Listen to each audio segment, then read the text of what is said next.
Tu veux des relations qui t'emmènent dans ta destinée comme nous les pasteurs on prêche. Mais arrivé dans ta destinée, tu te rendras compte que parfois tu as besoin juste de gens simples qui t'aiment tel que tu es. Quand tu es sûr que tu as une grande destinée, tu veilles sur l'entourage, tu veilles sur les endroits où tu mets tes pieds. Il y a des endroits qui te détruisent plus que tout ce que tu peux imaginer. Une relation qui t'apaise.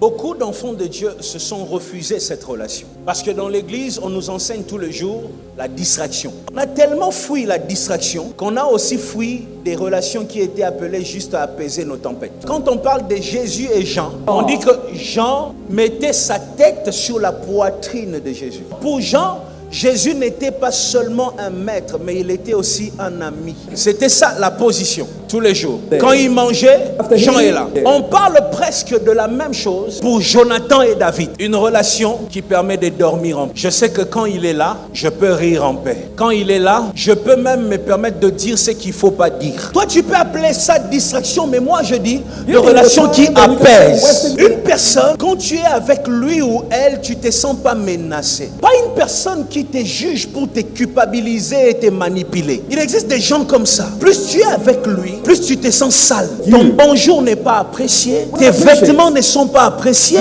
La question c'est qu'est-ce que tu fais encore avec cette personne dans ta vie? Dieu ne t'a pas créé pour que tu vives stressé toute ta vie. Attention, il ne faut pas qu'on te dise toute relation doit te conduire dans une destinée. Non. Il y a des gens que Dieu te donne juste pour que tu sois apaisé pendant un temps. Nous, on est de l'ancienne école de Bethel. C'est l'école où, quand tu es fiancé, le seul lieu de rencontre à l'époque, c'était l'église. Et puis, en présence de l'encadreur. Déjà, ce n'est pas toi qui dragues la sœur. Tu viens voir l'encadreur. L'encadreur va parler à la sœur. Si la sœur est d'accord, l'encadreur organise un rendez-vous. Lui, il est au milieu.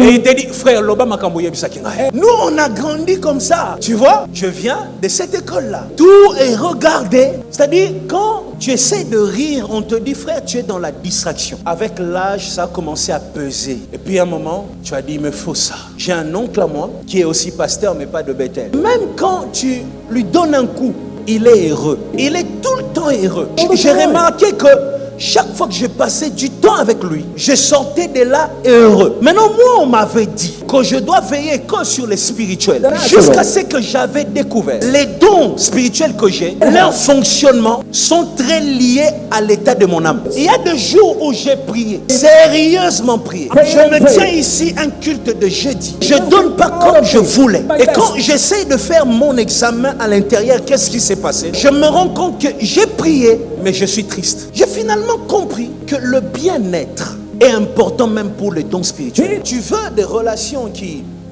t'emmènent dans ta destinée comme nous les pasteurs on prêche. Mais arrivé dans ta destinée, tu te rendras compte que parfois tu as besoin juste de gens simples qui t'aiment tel que tu es. Pourquoi les pasteurs, nous disons, il faut éviter la distraction? Parce que parfois dans la joie, on déborde. Moi, la grâce que j'ai, c'est que celui qui fait ma joie est aussi un pasteur. Mais ce n'est pas tout le monde qui a cette grâce. Parfois, celui qui fait ta joie est un païen. Parfois, dans la joie, on déborde. Ce qui a tué Samson, ce n'est pas Delilah. Ce qui a tué Samson, c'est qu'il est allé au-delà de limite de l'alliance avec Delilah. Tu dois être assez mature pour connaître les limites de l'alliance. Il y a des endroits où toi, tu ne dois pas mettre les pieds. Non parce que la Bible interdit, mais parce que ton don est affaibli quand tu mets tes pieds là. Un don, une capacité, une énergie spirituelle, quand ça fonctionne, même un lieu peut affaiblir ça. Pourquoi Dieu ne laisse pas les enfants d'Israël adorer en Égypte? Vous voulez adorer? Il faut partir à Canaan. Pharaon leur dit adorez ici. Dieu ne dit pas ici.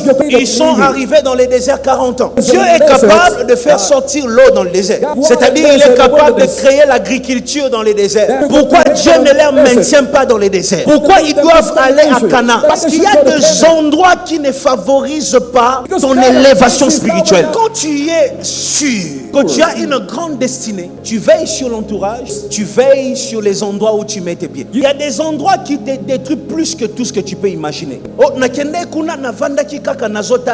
La spiritualité n'attend pas les actions pour agir. La spiritualité, parfois, il suffit d'une présence. Il suffit que tu mettes tes pieds et quelque chose se déclenche. Il est temps que tu commences à dire non à certaines choses et oui à certaines choses. Est-ce que tu sais que quand tu entres à Bethel, même quand tu n'as pas prié, juste ta présence ici, ta spiritualité est en train de connaître une augmentation. Si ta présence à Bethel affecte ta spiritualité, ça veut dire que ta présence aussi à certains endroits peuvent affecter négativement ta spiritualité. Voici ce qui se passe. Lorsque tu mets ton pied à Bethel, tu es une terre. La sémence de Bethel te pénètre. Tu n'as pas besoin de réclamer cette sémence. Dès que tu es ici, ton âme est disponible pour recevoir une sémence. Ainsi, tu vois une église, tu étais venu le premier jour, tu te disais, bon, là, qui est nous. La réserve en Zakamuku, c'est Moulay. Et puis, tu es arrivé ce jour-là, il y avait beaucoup de gens, tu es resté dehors. Tu n'as pas vu Moulay ni Moukousenaï. Mais tu as eu envie de revenir. Encore. Et aujourd'hui, tu te retrouves dans une entité. Tu sais ce qui s'est passé, c'est quoi? Tu es une terre. Une sémence est entrée. Voilà pourquoi il y a des endroits, tu es allé une fois. Tu n'arrives plus à te détacher de ça. Si tu as un tatouage et tu viens de croire en Dieu, aucun protocole, aucun serviteur dans cette église n'a le droit de te mettre mal à l'aise. D'ailleurs, viens me montrer ton tatouage, là on va faire un selfie, moi et toi, pour te dire, je te bénis. Mais, si tu es de Bethel, tu n'as pas encore un tatouage, ne le commence pas.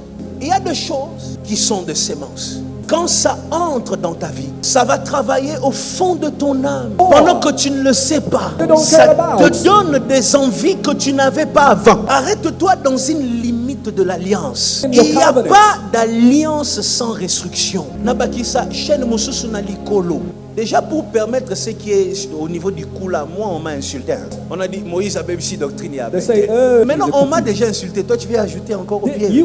Tu vois? Dans ta réjouissance, ne déborde pas. Dans ta liberté, ne déborde pas. Tu dois savoir ce qui est bon pour toi et ce qui n'est pas bon pour toi. Samson, fais ce que tu veux, mais ne coupe pas les cheveux. La limite de l'alliance. Qu'est-ce que Dieu t'a permis et qu'est-ce que Dieu ne t'a pas permis? Comment Dieu te veut et comment l'Éternel ne te veut pas? Respecte les limites de l'alliance. Tout homme a besoin de cette petite relation-là où tu peux poser ta tête. Je prie que Dieu te donne cette relation, mais je prie aussi que toi tu sois cette relation pour quelqu'un. Là où on peut juste poser sa tête.